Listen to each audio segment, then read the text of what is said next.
하나님께서 오늘도 우리를 너무너무 사랑하시고 말씀 가운데 임하여 주시고 우리에게 하나님의 은혜를 부어 주십니다. 하나님의 뜻이 무엇인지, 하나님께서 우리에게 무엇을 말씀하신지를 깨닫고 온전히 그 말씀 가운데 나갈 수 있어야 됩니다. 때로는 하나님이 말씀하시는데도 그것을 편견 가운데서 우리가 우리의 생각대로, 우리의 주장대로, 우리의 의지대로 그 말씀을 온전하게 깨닫지 못하는 경우들도 있습니다. 하나님 앞에 우리가 모든 걸 다 내려놓고 하나님께 묻고 나가야 되는 것입니다. 내 생각을 내려놓고 하나님은 어떤 마음이 있는지, 어떤 생각을 가지고 있는지를 우리가 알아간다면 더욱더 풍성함이 우리에게 넘쳐나게 되어집니다. 오늘 이 베드로가 환상 가운데 하나님께서 말씀하시는 것을 듣게 되어집니다. 제6시 기도 시간이었습니다. 유대인들은 하루에 3차례 기도를 하잖아요. 그죠? 3시, 6시, 9시. 우리 한국 시간이 아니라 유대인의 시각은 조금 다릅니다. 옛날에 우리 조선시대 할 때 1경, 2경, 3경에서 그 시간대가 좀 달랐잖아요. 그와 같이 유대인의 이 제6시는 언제냐면 정오 12시입니다. 정오 때 지붕에 올라가서 딱 기도를 합니다.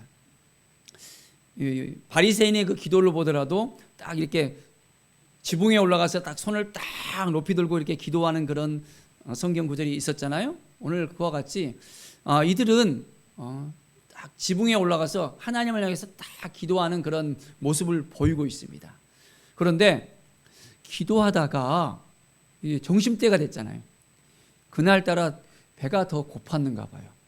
그런데 환상 중에 하늘이 딱 열리는데 그릇이 딱 하늘에서 내려오는 거예요. 배가 고픈 그 순간이었는데 음식이 딱 내려온 걸 보고 침이 꿀떡 이렇게 했을 거 아니에요.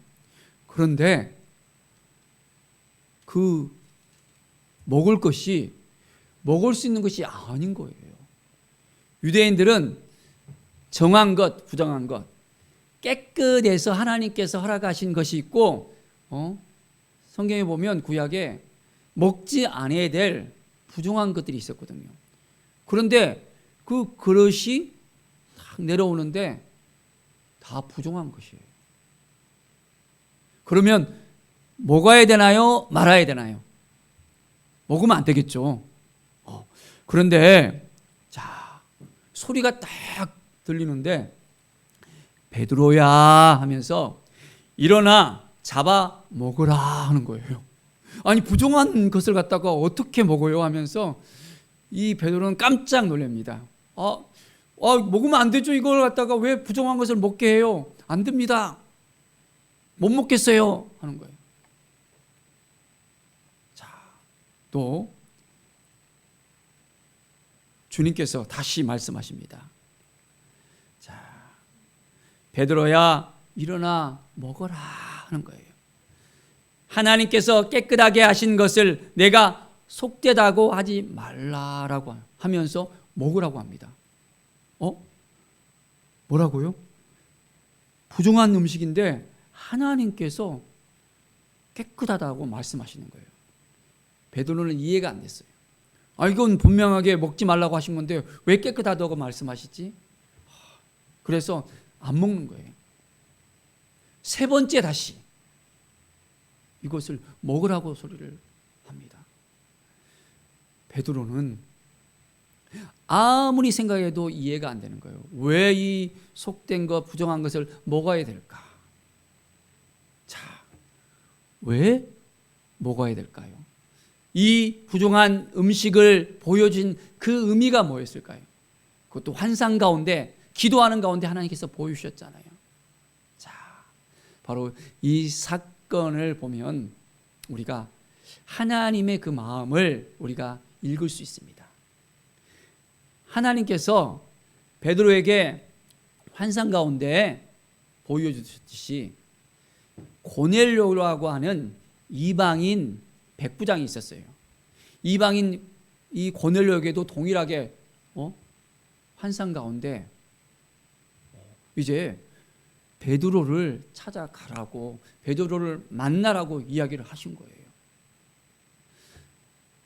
고넬료는 이방인이었어요.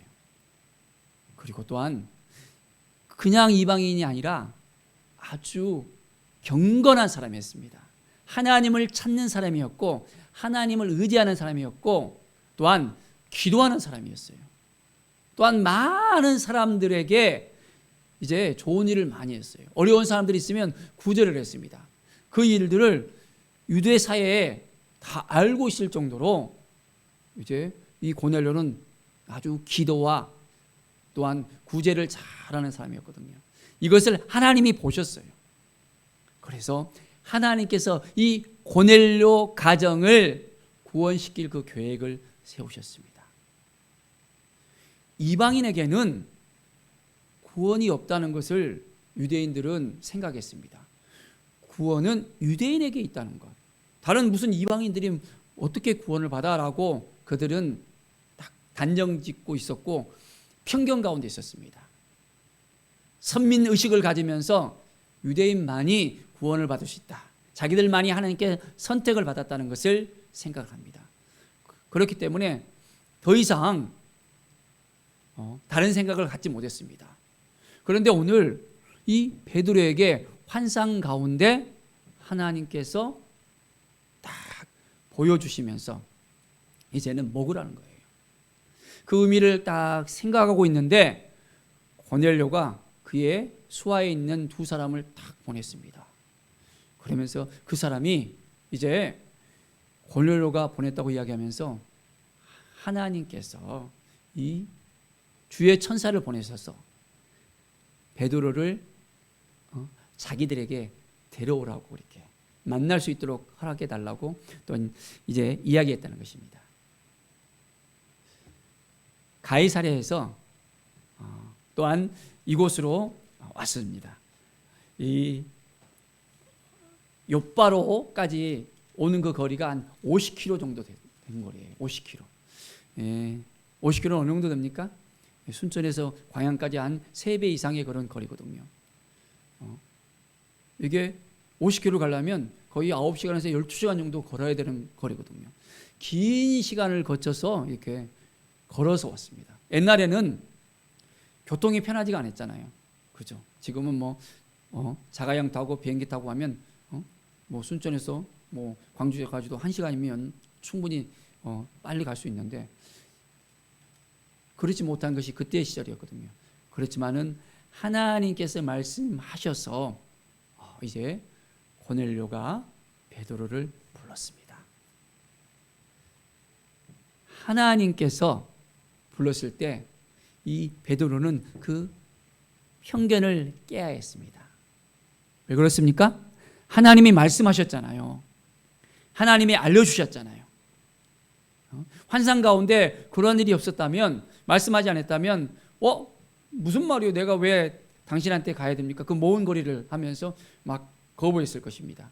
그런데 하나님께서 주의 천사를 통해서 말씀하셨다는 것을 듣고 베드로는 고넬료의 가정으로 가게 되어집니다. 사랑하는 여러분, 편견을 깨야 되는 거예요. 이방인에게는 구원이 없다는 이 편견을 이 베드로는 깨는 그 순간이었습니다. 우리가 요나 선지자를 우리가 보면 알 수 있잖아요. 요나 선지자가 하나님께서 느니웨로 가라 그랬거든요. 그런데 느니웨로 갔어요, 안 갔어요? 아니, 우리 원수 같은 느니웨 성에 가갖고는 내가 왜 그들에게 하나님의 말씀을 증거합니까? 왜 그들이 구원받아야 됩니까? 안 됩니다 하면서 하나님을 피해서 멀리 떠나갑니다. 하나님의 낯을 피해서 떠나갔지만은 여전히 하나님께서는 요나를 통해서 니느웨 성으로 보내려고 하잖아요. 그래서 이제 배를 타고 도망가다가 어떻게 됩니까? 폭풍을 만나서 뱃사람들이 이제는 요나를 바다에 던져버리잖아요. 그리고 고래 뱃속에서, 큰 물고기 뱃속에서 3일을 거하다가 다시 이제는 하나님께서 이 요나를 살려주셨고 다시 느니웨 성으로 보내잖아요.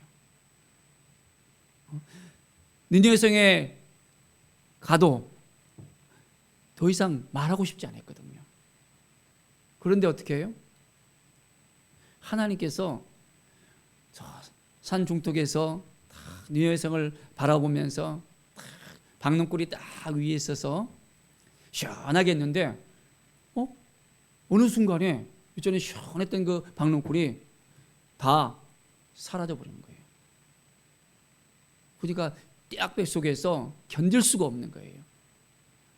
하나님께서 말씀하시잖아요. 너는 이 박농굴 하나에도 그렇게 아까우면서 네 목숨을 갖다가 생각하는데 이 성에는 정말 앞뒤를 분간 못하는 12만 명이라는 사람이 있는데 왜 그들에게 구원의 그 소식을, 왜 회개의 그 소식을, 그 복음을 전하지 않느냐라고 말씀하시는 거예요.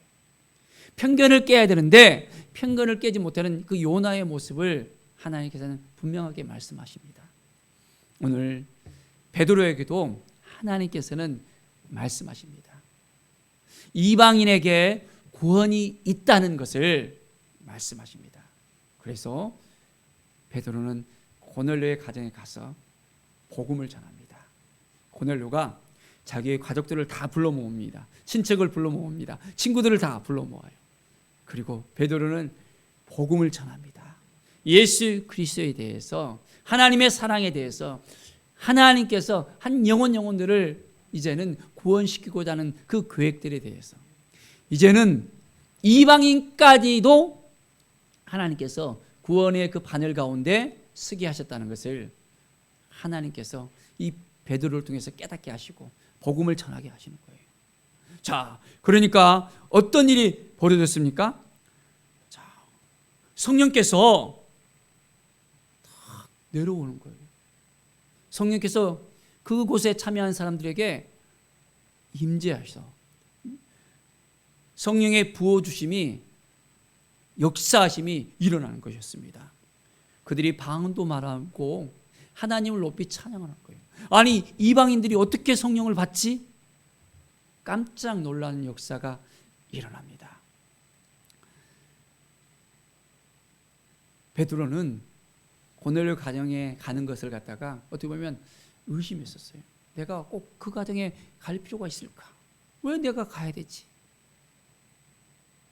그런데 하나님께서 그 편견을 탁 무너뜨리니까 어떠한 일이 벌어졌습니까? 그 가정에 놀라운 은혜가 생겼잖아요. 자, 이 베드로를 통해서 고넬료 가정만이 변화된 것이 아닙니다. 고넬료 가정이 유대인 가정이라고 그랬어요? 아니면 이방인 가정이라고 그랬어요? 이방인 가정이라고 그랬잖아요. 바로 우리들이 이방인이잖아요. 이 고넬료 사건이 없었다면, 이방의 복음의 역사가 일어나지 않았다면 우리에게도 동일하게 구원의 역사가 일어나지 않을 수 있었다는 것입니다. 하나님께서 이미 2000년 전에 계획하셨어요. 이방을 향한 하나님의 그 마음을 하나님께서 보여주셨고, 이 베드로를 통해서 한 영혼들이 이제는 구원받고 하나님께 나아올 수 있도록 하나님의 역사하심이 있게 되어집니다. 이방을 향한 하나님의 그 계획하심, 바로 그것을 통해서 우리가 이제 구원의 반열 가운데 세워졌고 구원받은 하나님의 자녀들로서 이제 온전하게 세워졌습니다. 정말 우리의 삶 가운데서 하나님께 더 가까이 나가길 원합니까? 아직까지 우리 가운데 혹시 편견이 있는 것은 없습니까? 베드로가 편견을 가진 것처럼, 요나가 편견을 가진 것처럼 우리도 편견을 가질 수 있습니다. 어떤 편견이 혹시 있을 수 있을까요? 저 사람은 예수 믿을 사람이 아닌 것 같아. 죄도 많고 못도 많고 하면서 인간적인 생각으로 우리가 편견을 가질 수 있습니다. 우리도 마찬가지입니다. 죄 가운데 빠져서 그 죄를 용서받을 수 없는 사람들이었습니다. 그런데 예수 그리스도의 그 핏값으로 우리가 용서받고 구원받았잖아요. 우리가 만나는 많은 사람들, 그 영혼들 가운데서 우리가 보기에는 저 사람은 예수 믿을 사람이 아닌 것 같아, 구원받을 사람이 아닌 것 같아. 우리가 단정 지을 필요 있습니까? 편견을 가져야 됩니까? 그것을 깨야 됩니다. 하나님께서 구원하시고자 한다면 놀라운 은혜의 역사가 일어나게 되어집니다. 수많은 간증들을 우리가 들어보잖아요. 살인자, 죄인이 감옥 안에서 예수님을 만나서 영접하고 변화된 일들을 또한 우리가 알게 되어지고요. 정말 절대 변화될 수 없는 사람인데 예수님을 또 믿게 되어지고요. 1년, 2년, 3년이 아니라 20년 동안 기다렸는데 절대 예수 믿을 사람이 아닌 것 같은데도 예수님을 믿게 되는 귀한 역사가 일어나잖아요. 우리는 그 모든 편견을 다 벗어 던지고 하나님을 바라보며 하나님께 나아가서 하나님께 모든 걸 맡겨드릴 수 있어야 됩니다. 베드로가 이제 복음을 전할 때 이 고넬료 가정과 함께 참여했던 모든 사람들이 완전히 변화의 역사가 일어납니다. 하나님께 순종하면 이러한 역사가 일어나는 거예요. 순종하지 않고 여전히 편견 가운데서 우리가 살아간다면 하나님의 은혜의 역사는 이루어질 수가 없습니다. 어떻게 해야 된다고요? 편견을 내어 번지고 이제는 온전히 하나님께 순종하는 거예요. 순종할 때 하나님께서 그 순간 역사가 일어납니다. 우리에게 어떤 순종을 원하실까요? 나는 못해요. 내가 어떻게 복음을 전해요? 내가 어떻게 하나님의 사랑을 전할 수 있어요? 난 말주변도 없고 건강도 안 되고 뭣도 안 되고 우리가 여러 가지 이유를 댈 수 있을 것입니다. 편견을 가지고 나는 할 수 없다라고 생각할 수 있을 거예요. 내가 하는 겁니까? 아니면 하나님이 하십니까? 하나님이 하시는 거예요. 우리의 생각 가운데 다 테두리를 가지면서 편견을 가진다면 더 이상 어떠한 일도 벌어질 수 없습니다. 우리는 하나님께서 우리의 눈을 다 이제는 열어주시면 하나님께서 역사하시는 것을 우리가 믿음의 눈으로 볼 수 있어야 됩니다.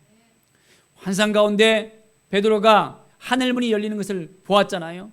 우리의 삶 가운데서 또 하늘문이 열리는 역사가 일어나야 됩니다. 그러면 우리가 할 수 없다고 생각하는 이 일들을 주님께서 할 수 있도록 만들어 주십니다. 내가 하는 것이 아니라 주님께서 우리를 통해서 역사하십니다. 내가 하는 일을 너희도 할 것이요 더 큰 일도 하리라라고 말씀하고 있지 않습니까? 우리 주님의 말씀을 믿습니까? 그렇다면 말씀 앞에 우리가 온전히 서야 됩니다. 이것을 믿고 따를 수 있어야 됩니다. 나 못해요. 할 수 없어요. 여전히 우리는 징징징 대면서 하나님께 믿음으로 나가는 것이 아니라 부정적인 생각으로서 가득 차셔서 나가 있는 모습들을 때로는 발견할 수 있습니다. 순종해야 되는데 순종하지 못하고 고집을 갖다가 끝까지 피우면서 나가는 우리의 모습을 때로는 발견할 수 있습니다. 다 내려놓을 수 있어야 됩니다. 하나님이 도와주셔야 됩니다. 내가 하는 것이 아니라 하나님이 하실 수 있도록 모든 걸 내려놓을 때 하나님께서 우리를 통해서 역사하십니다. 믿음으로 나가는 거예요. 오늘도 하나님이 주신 그 은혜를 생각하면서 그렇습니다. 우리는 할 수 없으나 하나님께서는 오늘도 행하십니다. 자, 이제 예수 그리스도의 이름으로 세례를 베풀게 되어지는 것을 우리는 볼 수 있습니다.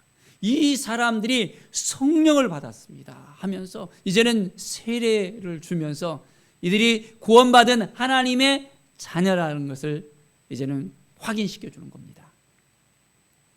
자, 우리는 모든 편견을 다 내려놓고 이제는 성령께서 인도하시는 삶을 살아야 됩니다. 성령께서 이끌어 주셔야 되는 거예요. 자, 우리의 힘으로 하고 싶습니까? 아니면 성령의 인도함을 받고 싶습니까? 성령께서 이 초대교회 때 놀라운 역사를 허락해 주셨잖아요. 스데반 집사님도 성령의 인도함을 받으면서 많은 사람들에게, 영혼들에게 복음을 전할 때 그 영혼들이 변화되는 역사가 일어났습니다. 하늘문이 열리면서 순교하는 그 순간까지도 이제는 복음을 전했던 것을 볼 수 있습니다. 빌립 집사님도 어떻습니까? 성령의 인도함을 받으면서 그가 이제 이디오피아 내시에게 가서 복음을 전하잖아요. 그가 깨닫지 못하는 이사야의 말씀을 전해주면서 성령의 인도함을 받으면서 나아갑니다. 우리도 마찬가지입니다. 우리의 생각 가운데 그냥 젖어 있으면 하나님께서 우리를 어떻게 생각하시는지, 어떻게 인도하실 것을 우리가 깨닫지 못하는 거예요. 매일매일 우리는 기도와 말씀을 통해서 성령께서 인도하시는 대로 온전하게 나갈 수 있어야 됩니다. 말씀 앞에 서서 하나님, 내가 어떻게 살아야 됩니까? 무엇을 해야 됩니까? 하나님의 뜻이 무엇입니까? 하나님께 묻고 나가야 되는 거예요. 고넬료가 어떻게 해서 이 베드로에게 말씀을 듣고 변화가 됐습니까? 그는 하나님 앞에 경건한 삶을 살아가잖아요. 기도와 구제하는 일에 온전하게 힘을 쓰잖아요. 자기를 위해서 살아간 것이 아니잖아요. 하나님의 뜻이 무엇인지를 날마다 이제는 하나님께 묻고 나가잖아요. 그가 이방인이었지만은 하나님을 온전히 찾고 하나님께 나아가는 그 사람이기 때문에 이러한 복을 그 자신만이 아니라 그 가정이, 또한 친척이, 친구들이 다 이제는 성령을 받고 세례를 받고 구원받은 하나님의 자녀로서 세움을 받게 되었던 것입니다. 자, 우리 한 사람 한 사람을 통해서 하나님이 역사하십니다. 우리가 온전히 하나님 앞에 서야 됩니다. 그러면 우리를 통해서 우리의 가정이 변화될 수 있습니다. 이 믿음이 있습니까? 난 못해요, 힘들어요. 그러면 하나님께서 역사할 수가 없는 거예요. 성령께서 인도하심을 허락하시는 대로 우리의 모든 편견을 다 내려놓으십시다.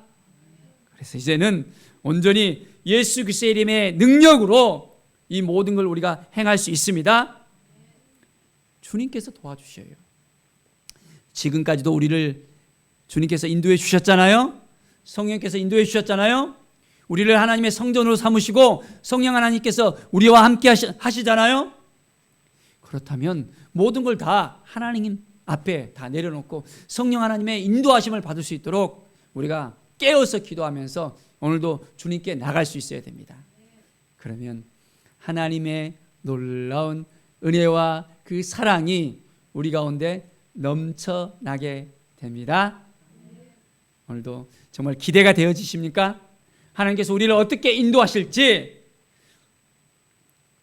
이 베드로를 통해서 고넬료 가정이 변화되는 것처럼 우리 한 사람 한 사람을 통해서 누가 변화되어질지 기대하십니까? 기대하면 기대한 대로 되어지는 거예요. 하나님의 마음을 품고 우리가 나가면 하나님이 인도하시는 대로, 하나님이 은혜 주신 대로 놀라운 역사가 우리를 통해서 일어나게 되어집니다. 하나님께서 우리 세계의 교회를 통해서 이제는 새로운 역사를 허락해 줄 것을 믿습니다. 성령께서 인도하셔서 이제는 우리 한 사람 한 사람이 변화되어지고 우리 한 사람 한 사람이 정말 성령의 충만을 받고 오늘처럼 경건하게 의인으로서 하나님 앞에 기도와 구제로서 온전히 나아가고 이제는 환상 가운데 하늘이 열리는 역사가 우리 가운데서 일어나서 이제는 한 영혼들이 바로 우리를 통해서 변화되어지고 치유되어지고 회복되어지고 하나님을 알아가고 하나님 앞에 나오게 되어지고 천국 백성이 되어지는 놀라운 역사가 일어날 것을 축원드립니다. 하나님이 우리를 너무너무 사랑하신다는 것을 우리가 알아야 됩니다. 오늘도 우리를 불러주셔서 말씀 앞에 서게 하시고 우리에게 건강을 주시고 하나님의 그 은혜를 깨닫게 하신다는 것을 우리가 알면서 이제는 모든 걸 다 하나님 앞에 내려놓습니다. 모든 편견이 아직까지 남아있다면 성령께서 이 편견을 부숴주시고 이제는 오직 주님만 바라보겠습니다. 주님의 인도함을 받겠습니다. 성령의 능력 가운데 온전히 살아가겠습니다. 도와주시고 함께 주세요 라는 믿음의 고백이 우리 가운데 넘쳐올 것을 축원드립니다. 기도하겠습니다. 하나님 감사합니다. 하나님의 마음을 품고 오늘도 나아갑니다. 모든 편견을 다 내려놓고 이제는 주님이 주시는 그 마음을 품습니다. 주님의 그 사랑을 품습니다. 하나님의 뜻을 가지고 나가겠습니다. 성령의 인도함을 받으면서 날마다 새롭게 되어지며 이제는 그 영혼들을 향해서 온전히 변화되어진 것을 믿음의 눈으로 하늘문이 열리는 것을 우리가 보게 하게 하여 주시옵소서. 하나님 감사합니다. 우리 세계교회 모든 성도들의 그 삶을 주장하여 주시고 가정을 지켜주시고 함께해 주시고 도와주시고 성령의 인도함을 받아서 풍성한 삶을 누릴 수 있도록 영혼을 살리는 일에 온전히 헌신되어질 수 있도록 주님의 영광 가운데 나갈 수 있도록 인도하여 주시옵소서. 감사를 드리며 예수 그리스도의 이름으로 기도드립니다. 아멘.